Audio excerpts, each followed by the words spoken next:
사자를 보내어 이것들을 너희에게 증언하게 하였노라. 나는 다윗의 뿌리요 자손이니 곧 광명한 새벽별이라 하시더라.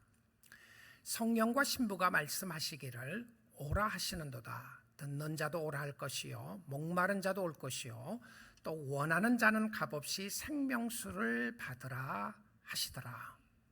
내가 이 두루마리의 예언의 말씀을 듣는 모든 사람에게 증언하노니 만일 누구든지 이것들 외에 더하면 하나님이 이 두루마리에 기록된 재앙들을 그에게 더하실 것이요 만일 누구든지 이 두루마리의 예언의 말씀에서 제하여 버리면 하나님이 이 두루마리에 기록된 생명나무 및 거룩한 성의 참여함을 제하여 버리시리라.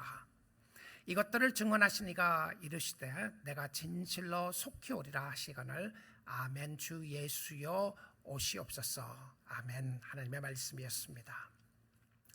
우리는 그동안 Come 왕의 초대로라고 하는 시리즈로 말씀을 듣게 되었는데 오늘 8번째 마지막 말씀이 되겠습니다. 왕이신 하나님, 왕이신 예수 그리스도가 우리를 초대하셨습니다. 영광이죠. 특권입니다. 여러분, 최고의 자리에 초대를 받았다면 영광이죠. 사랑하는 친구가 여러분을 초대하고 정말 그 집에 한번 가보고 싶었는데 그 집에 초대를 받으면 우리는 영광이라고 생각을 합니다. 천지를 창조하신 하나님이 저와 여러분을 초대하셔서 축복해 주시고 은혜를 주시기를 원하시는데 오늘은 하나님이 귀한 선물을 준비하시고 이 자리에 모여있는 모두에게 오늘 말씀을 듣고 계시는 사랑하는 성도들에게 생명의 양식을 주시려고 하나님이 부르셨습니다. 여러분, 누가 부르느냐가 굉장히 중요하죠. 어떤 사람이 부르면 가지 말아야 합니다. 강도가 여러분을 부르면 도망가야죠. 그런데 누가 나를 부르느냐가 굉장히 중요한 역사인 것을 보게 됩니다. 우리는 이 땅에 사는 동안 다 시한부 인생을 살아가게 됩니다. 암에 걸려서 당신은 6개월밖에 살 수 없다고 하거나 혹은 3개월밖에 살 수 없다는 소리를 들으면 그것만이 시한부 인생이 아닙니다. 우리 모두는 시한부 인생을 살아가는데 어떤 사람은 20년, 어떤 사람은 30년, 어떤 사람은 40년 시한부 인생을 살아가게 될 것입니다. 제가 장담하건대 100년 이후에는 여기 있을 사람 한 사람도 없습니다. 맞죠? 100년 너무 길게 보이죠. 여러분, 100년이라고 하니까 시한부 인생에 전혀 의미가 와닿지 않지 않습니까? 왜 그렇죠? 만약에 몇 개월밖에 살 수 없다면 그럴 수 있을지 몰라도 우리는 여전히 영원히 살 수 있을 것처럼 살아갑니다. 나에게 10년이든지 20년이든지 30이든지 상관없이 나는 죽지 않을 것처럼 살아가요. 참으로 우리는 어리석게도 끝이 없는 것처럼 살아갑니다. 다 죽을 것을 알지만 또한 모르고 살아가는 것이죠. 나에게는 이런 일이 없을 것이라고 생각을 하게 됩니다. 자, 그런데 이렇게 한번 생각해 보십시오. 여러분이 병으로 인하여 3개월밖에 살 수 없다는 진단을 의사를 통해서 받게 되었는데 그런데 그 병에 기가 막힌 약이 발견이 되었습니다. 그래서 그 약을 먹으면 20년을 연장할 수 있다고 생각을 하면 여러분, 그 약 먹겠습니까? 안 먹겠습니까? 병에 걸려봐야 알겠습니까? 그런데 우리가 이런 생각을 하게 되는 것이죠. 아, 그 약의 값이 얼만가? 여러분, 그 약의 값이 100만 불이라면 어떻게 하시겠습니까? 아마 100만 불짜리 약을 먹고 20년 살 수 있다고 하면 100만 불짜리 약을 먹을 사람이 많지 않을 것 같아요. 우리 가운데는 그럴 거라는 생각이 듭니다. 그렇지 않으면 500만 불이라면요, 5밀리언이라면 먹을 사람이 아무리 원해도 많지가 않겠죠. 그런데요, 만약 그 약이 값이 공짜라면 어떻게 하시겠습니까? 20년을 살 수 있는 약이 있는데 그 약이 공짜다. 안 먹겠습니까? 먹겠습니까? 당장 먹어야지 않겠습니까? 그런데 목사님, 말도 안 되는 소리 하지 마십시오. 20년 살 수 있는 그 약을 특별한 약이 공짜로 준다는 게 말이 되는 소리입니까? 놀랍게도 많은 사람들이 성경을 믿지 않습니다. 영생이 있다는 사실도 믿지 않는 것뿐만이 아니라 이 약을 먹으면, 이 생수를 마시면 영원히 살 수 있다고 하는데 People are not interested. 관심이 없어요. 교회 다니는 사람도 관심 없는 사람들이 있습니다. 설교를 들음에도 불구하고 관심 없는 사람들이 있고요, 그런 약이 어디 있느냐고 생각하는 사람들이 있을 수 있다는 생각이 듭니다. 그래서 오늘 이 아침 시간에 우리 사랑하는 교우들을 위해서, 말씀을 듣는 여러분을 위해서 하나님이 말씀을 준비하시고 여러분에게 말씀하고 있습니다. 죽음의 문턱에 있는 사람이 살 수 있는 길이 있다면 이것이 복음 아니겠습니까? 이것이 생명 아니겠냐는 사실입니다. 그런데 우리가 늘 확인해야 하는 것 중에 하나는 누가 나를 초대하는지를 확인해야 합니다. 그래서 오늘 이 본문 말씀 가운데 17절 말씀 보도록 하겠습니다. 성령과 신부가 말씀하시기를 come, 오라 하시는도다. 여러분, 신약 성경에서 보게 되면 예수님의 초대가, 우리는 실질적인 초대는 한 번밖에 못 봤어요. 그것도 복음서에서 수고하고 무거운 짐진 자들아 다 내게로 오라, 내가 너희를 쉬게 하리라 말씀을 보았고, 지난주 시간은 천국 혼인잔치를 비유에 관한 모습으로 설명하는 것이 있었어요. 그런데 요한계시록에 와서서는, 마지막에 와서서는 성령께서 초대하십니다. 그런데 이 말씀 속에 한번 보십시오. 성령과 신부가 말씀하기를 오라 하시는도다. 우리가 신부가 누구인지 지난 시간에 보았습니다. 신부가 누구였습니까? 성도들이었어요. 저와 여러분이었어요. 그런데 여기에 나오는 신부는 복수형이 아니라 단수형입니다. 그럼 이건 누구를 이야기하냐면 교회입니다. 교회. 오늘날 교회를 통해서 오라고 그러는 거예요. 여러분, 하나님의 말씀을 들으면서 교회를 통해서 오라 그러는데, 교회를 통해서 부르시는 부르심 속에 누가 강권적으로 역사하시느냐 하면 성령입니다. 성령요. 그래서 오늘 이 아침 시간에는 성령의 역사하심을 좀 살펴보기를 원하는데, 오라 하시는도다. come. 여기 나오는 come이라고 하는 이 단어가요, 그 문법적으로 보게 되면 present imperative, 그러니까 현재 명령어로 되어 있습니다. 지금 와라. 우리는 구약 성경을 통해서 오고 싶거든 오라고 하는 말씀을 드렸는데, 이 마지막 요한계시록 22장에 와서는 강력한 역사로 부르시고 있습니다. 지금 와야 한다. 늦기 전에 와야 한다. come. 오늘 이 아침 시간에 여러분을 부르시는 거예요. 지금 와라. 명령으로 부르시는 겁니다. 명령. 하나님이 명령하시고 성령께서 명령하셔서 부르시는데, 근데 이 성령의 역사는 신비하게도요, 말씀이 깨달아지게 돼요. 성령의 역사가 있게 되면요, 하나님의 말씀이 믿어지게 돼요.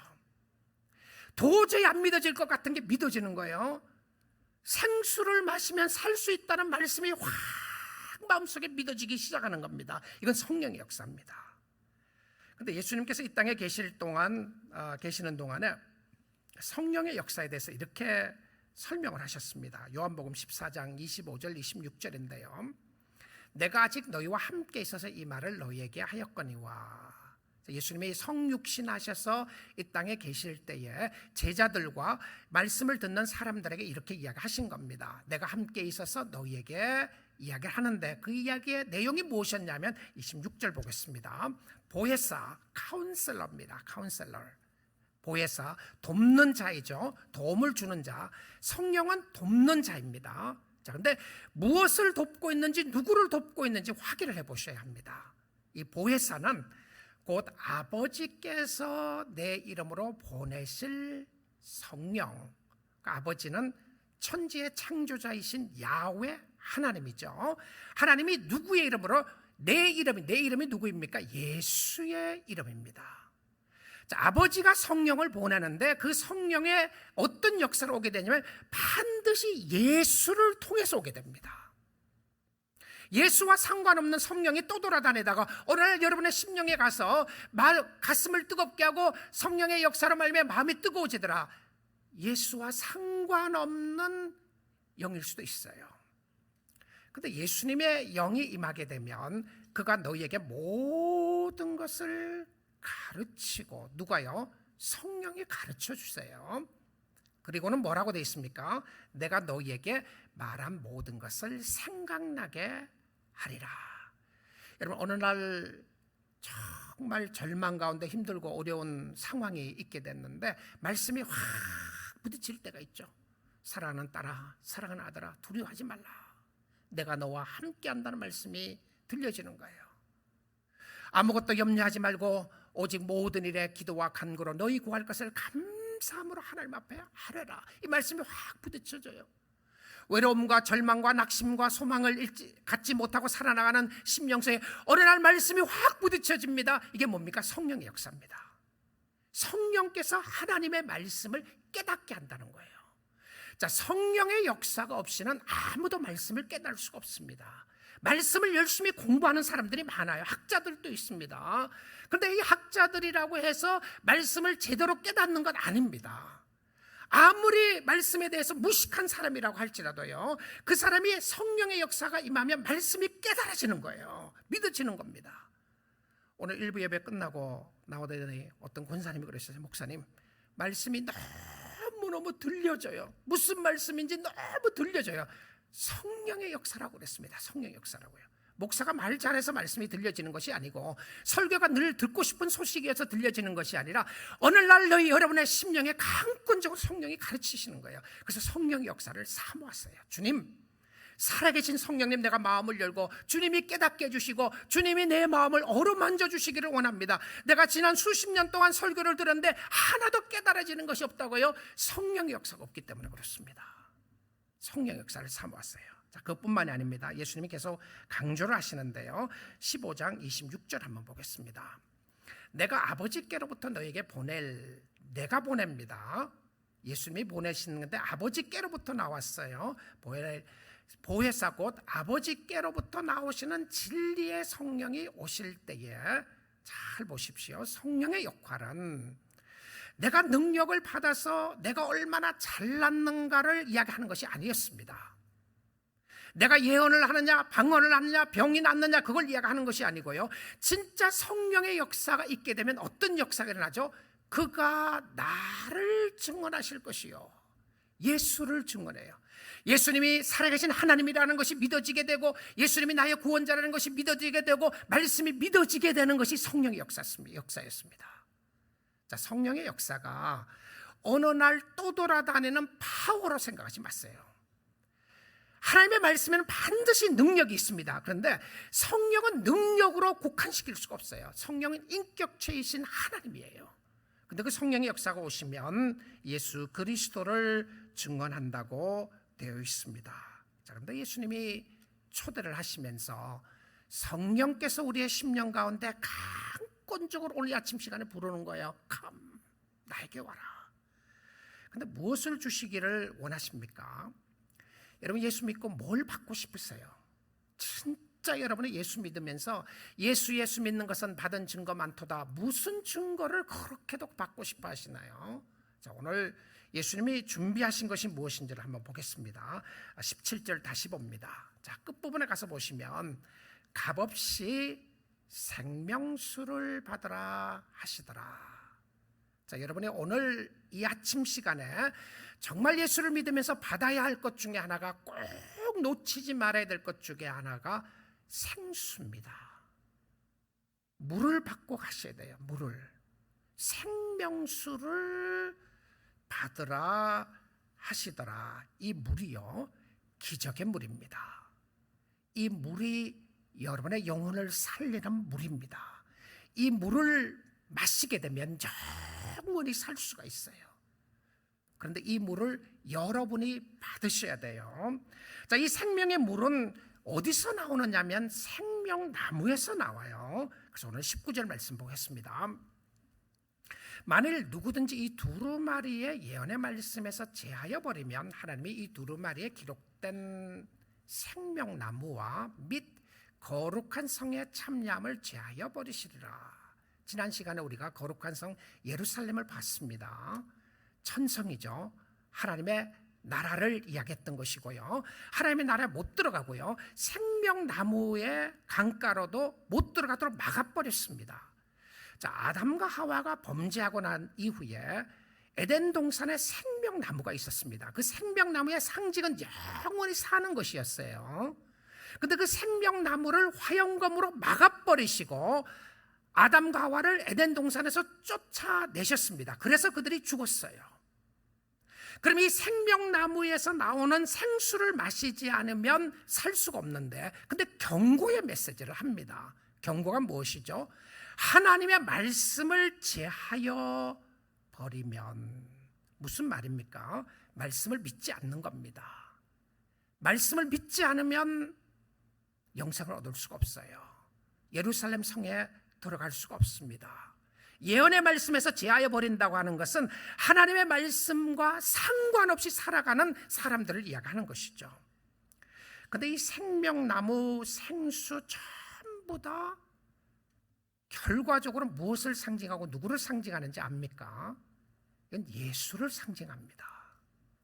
예수님이 누구신지를 확인하고 예수와 관계가 있느냐 없느냐, 실질적으로 내가 생수를 마셨느냐 안 마셨느냐는 의미는 예수님과 내가 어떤 관계인가를 확인하는 거예요. 왜냐하면 생수는 예수로부터 나오는 것이기 때문에 그렇습니다. 요한복음 7장 37절 한번 볼게요. 명절 끝날 곧 큰 날에, 마지막 날입니다. Feast of Tabernacle, 장막절에 관한 부분입니다. 장막절 혹은 초막절이라고 하는 이 마지막 절기에서는 물의 축제였는데요, 그들이 물의 축제를 이걸 했던 의미가 무엇이었냐면, 그들이 광야 생활을 하게 되면서 물을 공급해 주시는 분이 하나님이라고 하는 것을 상징했어요. 그런데 예수님 보십시오.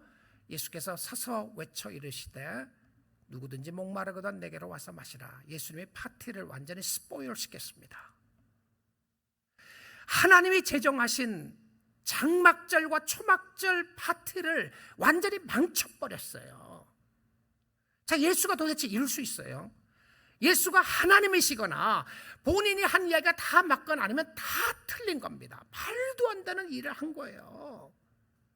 하나님이 물을 주시는데 뭐라고 그러냐면 누구든지 목마르거든 내게로 와서 마시라. 말도 안 되는 소리 하지 마십시오. 진짜 예수를 제대로 모르면 우린 기독교를 안다고 말할 수 없어요. 내가 이 땅에서 얼마나 잘 사느냐, 잘 먹고 사느냐가 중요한 것이 아니라 내가 예수를 바로 아느냐 아니냐가 중요한 것이죠. 자, 그래서 38절 보겠습니다. 나를 믿는 자는 성경의 이름과 같이 그 배에서 생수의 강이 흘러나오리라 하시니, 나를 믿는 자는 그의 배에서 생수의 강이 흘러나온다. 예수의 배에서 나왔던 물이 우리의 심령 속에도 생수가 흘러넘치는 것을 이야기했어요. 나를 믿는 자입니다. 누구를요? 아무나가 아니고 예수 그리스도를 믿는 자입니다. 자, 그리고 39절을 볼게요. 이는 그를 믿는 자들이 받을 생수가 뭡니까? 성령을 가리켜 말씀하신 것이라. 생수가 예수의 배에서부터 나오는 성령의 역사였어요. 그런데 예수께서 아직 영광을 받지 아니하셨으므로, 승천하시 아니하셨으므로, 그 표현입니다. 성령이 아직 그들에게 계시지 아니하시더라. 무슨 의미죠? 성령은요, 또 돌아다니는 어떤 파워를 이야기하는 것이 아니라 성령은 부활하신 예수 그리스도의 영을 이야기합니다. 성령이 누구예요? 예수의 영입니다. 그런데 예수의 영이 나타나는 모습의 상징이 무엇입니까? 성령이에요. 성령의 역사였습니다. 성령의 역사가 무엇이었다고? 생수였습니다. 오늘 이 말씀을 듣고 계시는 사랑하는 성도 여러분, 여러분의 영혼의 갈증을 느끼십니까? 삶이 지치고 피곤하신가요? 예수님의 초대에 응하십시오. 오라고 하십니다. 그런데 이 생수를 얼마를 주면 살 수 있습니까? 이사야 55장 1절 보겠습니다. 오라 너희 목마른 자들아 물로 나오라. 돈 없는 자도 오라. 너희는 와서 사 먹되 돈 없이 값없이 와서 포도주와 젖을 사라. 왜 돈 없는 자가 어떻게 가서 사 먹습니까? 그 뭐로 사 먹어요? 믿음으로 사 먹는데요. 왜 돈을 가지고 살 수 없느냐면 가치가 세상에 있는 가치로 살 수 없기 때문에 그렇습니다. 돈은 가치에 관한 부분이죠. 그런데 세상에 있는 그 어떤 가치로도 영생을 살 수가 없다는 것이죠. 여러분이 가지고 있는 돈으로 살 수 없는 것뿐만이 아니라 집을 가지고도 여러분이 가지고 있는 집을 다 팔아도 살 수가 없습니다. 명예를 가지고도 사지 못합니다. 학벌을 가지고도 사지 못합니다. 젊음을 가지고도 사지 못합니다. 오직 믿음으로 살 수 있는 것이 이 생수였던 것을 보여줍니다. 예수님의 보혈의 역사를 믿어야 하는데 이 보혈이 우리의 모든 죄를 깨끗하게 씻어주었습니다. 안 믿어지시죠? 안 믿어지는 것이 세상의 이치고 정상입니다. 믿어지는 것이 기적이고 은혜입니다. 예수를 믿는 사람들에게는 신비하게 하나님의 말씀이 믿어진단 말입니다. 다른 사람이 예수 안 믿는 사람이 뭐라고 그런다고 할지라도 나는 예수가 믿어지는 역사가 구원의 신비의 역사였습니다. 아무리 힘들고 어려운 일이 있다고 할지라도 하나님이 살아계시는 것이 믿어지고 그 하나님을 의지할 수 있는 역사가 일어나게 되는데요, 이 예수님은 누구를 초대하시죠? 누구를 초대합니까? 세상에 있는 모든 사람들을 초대하는데 특별히 여러분 이렇게 생각해 보십시오. 예수님 앞에 나아가는 사람들은 반드시 이런 모습이 있게 됩니다. 어떤 사람이 가는지 한번 확인해 보도록 하죠. 22장 17절 다시 봅니다. 자, 초대하는 말씀이 나와 있죠. 자, 이 초대 속에 세 분류의 사람이 나옵니다. 첫째는요, 듣는 자입니다. 오늘 말씀을 듣고 있는 여러분이 1차적으로 초대의 대상입니다. 그래서 말씀을 듣는다는 것이 축복이고 은혜입니다. 말씀을 듣는 자를 초대하시는 거죠. 두 번째는요, 목마른 자입니다. 목마른 자를 초대하시고 세 번째는 원하는 자를 초대하십니다.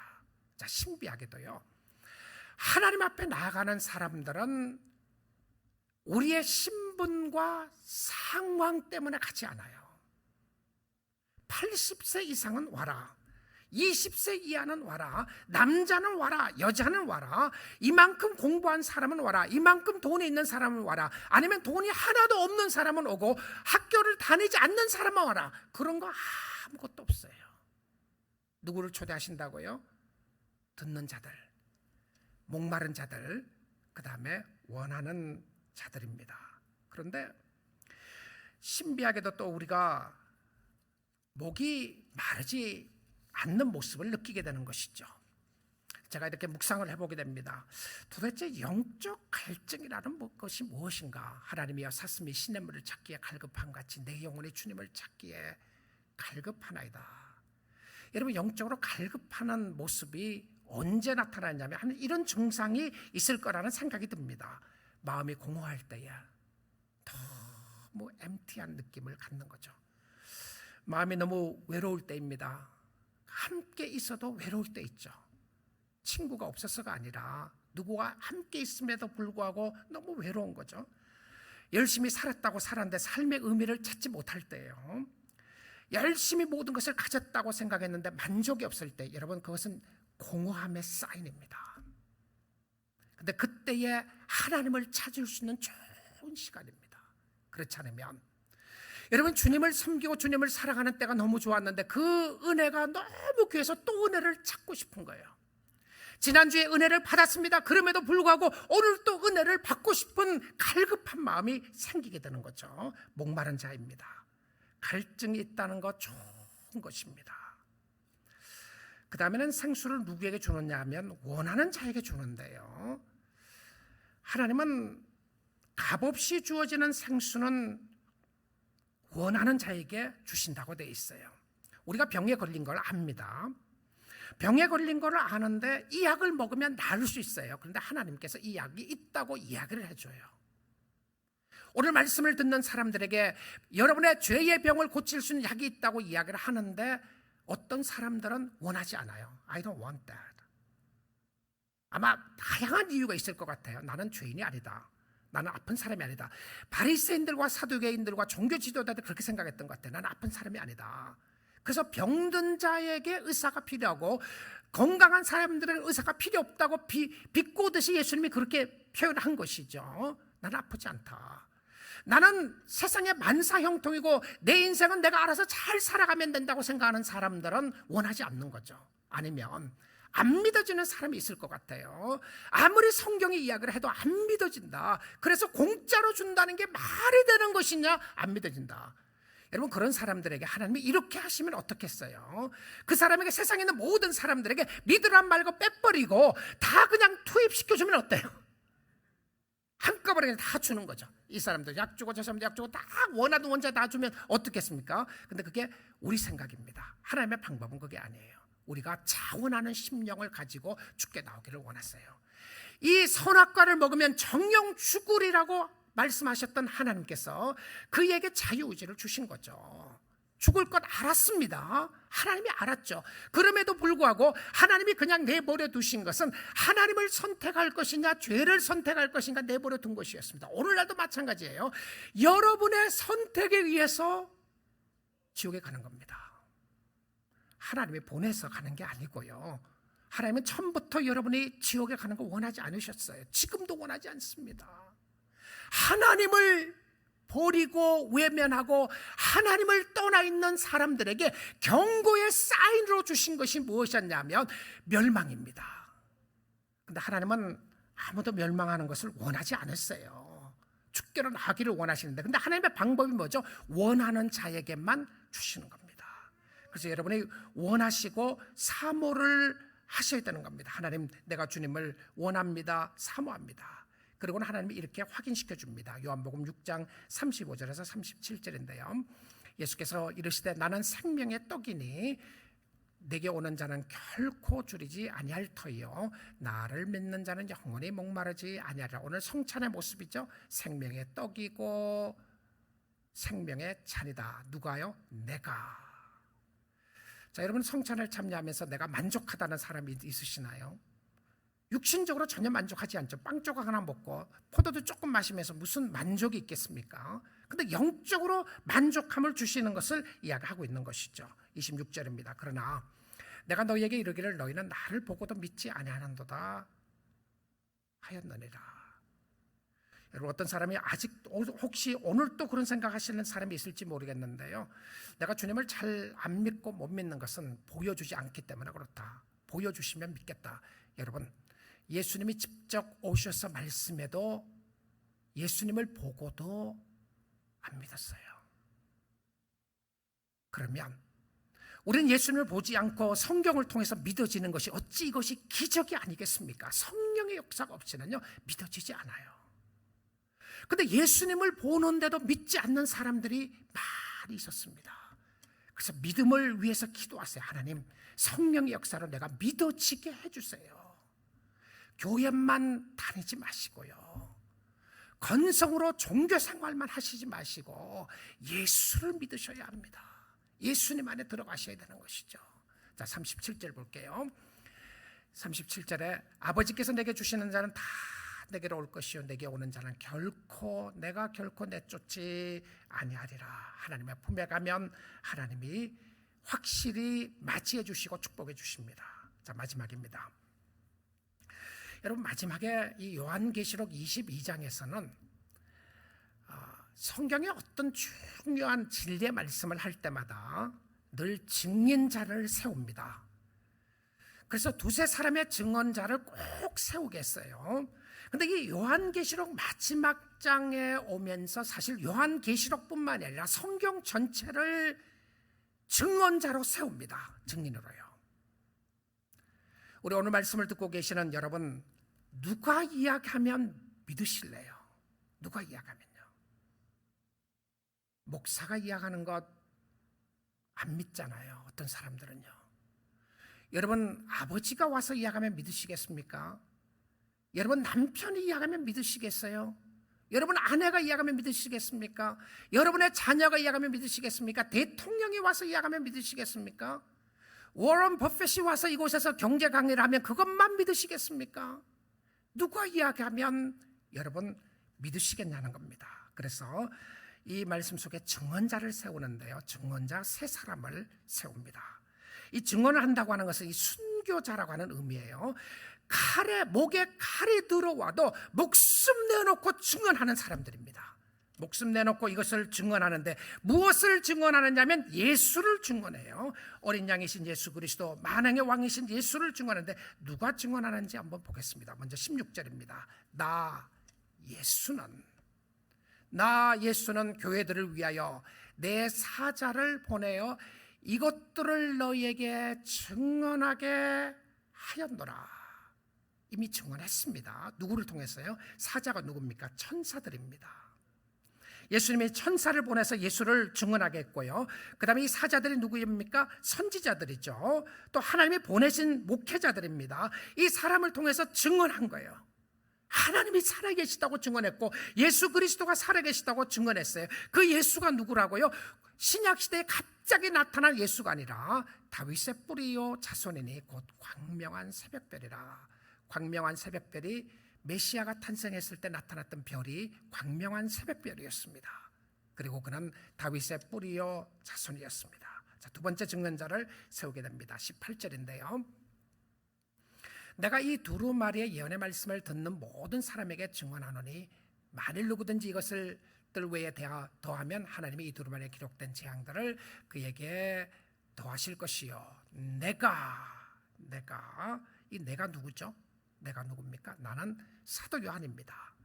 특별히 요한계시록에서 목숨 내놓고 증언한 사람인 사도 요한은 예수를 믿는다는 이유 때문에 밤모섬에 갔습니다. 귀향을 간데 천국이 열리기 시작하고 하나님이 그를 끌어올려서 마지막에 일어날 계시를 다 보여주었어요.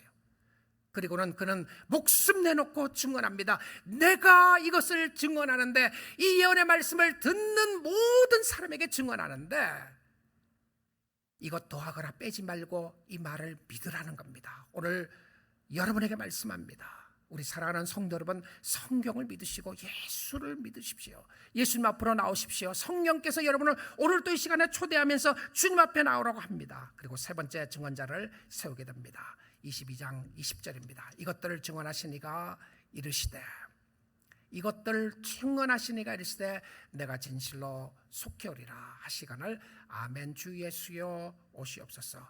이것을 증언하는 사람이 누굽니까? 예수였습니다. 예수님 자신이 증언하는 것이죠. I am coming soon. 마라나타, 마라나타. 이제 내가 곧 갈 것이라고 말입니다. 저는 여러분의 속으로 말하는 소리가 들리는 것 같습니다. 목사님, 2000년 전에 이 말을 했는데 아직도 예수님이 안 오셨잖아요. 그런데 또 오신다고요? 말이 되는 소리입니까? 그렇습니다. 2000년 전에 주신 말씀이었습니다. 그런데 이 다시 오실 주는요, 구약 성경에도 보게 되면 사람들이 기다렸습니다. 근데 많은 사람들이 믿지 않았어요. 수천 년이 아니라 2000년이 아니라 앞으로 10,000년 후에 예수가 다시 오신다고 할지라도 우리는 상관할 것 없습니다. 왜냐하면 예수님이 반드시 오실 것이기 때문에 그렇습니다. 저는 목회자로서 팬데믹을 지나고 이런 상황들이나 주위의 환경을 보면서 정말 예수 믿는 것이 무엇인가를 많이 생각해 보게 됩니다. 우리 사랑하는 성도 여러분, 여러분 다시 한번 확인해 보십시오. 여러분 주 안에서 생명이 있는지를 말입니다. 그리고 저는 우리 사랑하는 모든 성도들이 함께 하나님의 부르심을 받고 저 천국에서 영원히 살 수 있는 축복을 누릴 수 있기를 원합니다. 그런데 안타깝게도 교회에 다니지만 예수와 상관없는 사람들이 혹 있을까 두렵습니다. 교회는 다니면 다 저절로 영생을 얻을까 생각을 했는데 하나님에 대한 사모하는 마음 하나도 없이 하나님의 자녀이겠는가? 예수를 믿고 나서 내 삶 속에 진정한 변화가 없는데도 그럼에도 불구하고 나는 크리스천이라고 말할 수 있겠는가? 나는 50년 신앙생활 했습니다. 교회 다녔습니다. 나는 직분자고, 나는 장로고, 나는 목사고, 나는 권사고, 그렇기 때문에 나는 하나님이 나를 저절로 나를 불러주실 거라고 혹시 착각하고 사는 사람이 없을까 두렵습니다. 예수를 믿음에도 불구하고 예수께 대한 목마름과 갈증이 하나도 없는데, 예수와는 상관없이 살아가는데, 주님 앞에 나와서 예배드리는 것도 아깝게 생각을 하고 있는데, 헌금하는 것도 너무너무 아까워서 억지로 드리고 있는데 그 사람이 진짜 크리스천이라고 말할 수 있겠는가?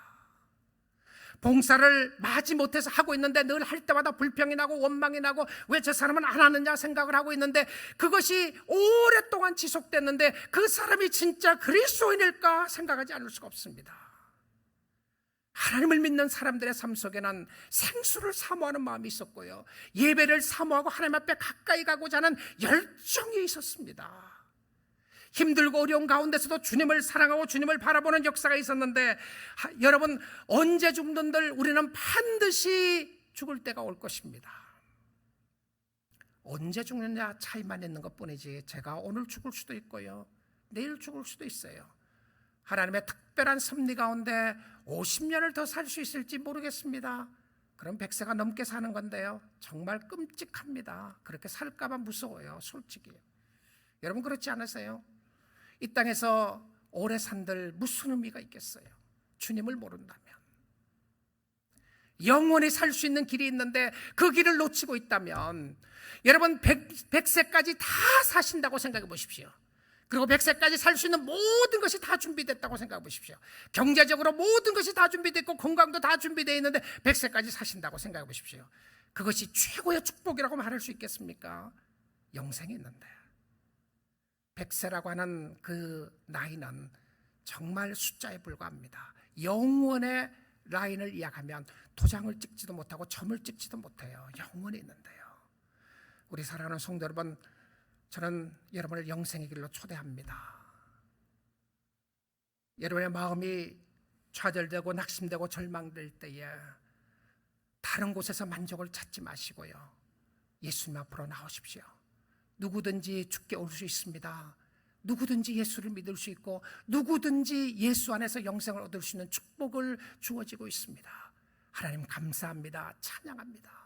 나에게 이런 삶을 주신 하나님 감사합니다. 내가 생명수를 받아 누리며 기뻐하며 감사하게 주를 위해서 살겠습니다 라고 하는 그런 놀라운 결단을 함으로 말미암아 오늘 이 말씀을 듣고 있는 사랑하는 모든 우리 믿음의 가족 여러분, 우리 함께 살아계신 하나님을 높이고 그 하나님의 임재를 사모하고 그 주님과 함께 영원한 축복을 누리고 살 수 있는 우리 모두가 될 수 있기를 주님의 이름으로 축복드립니다.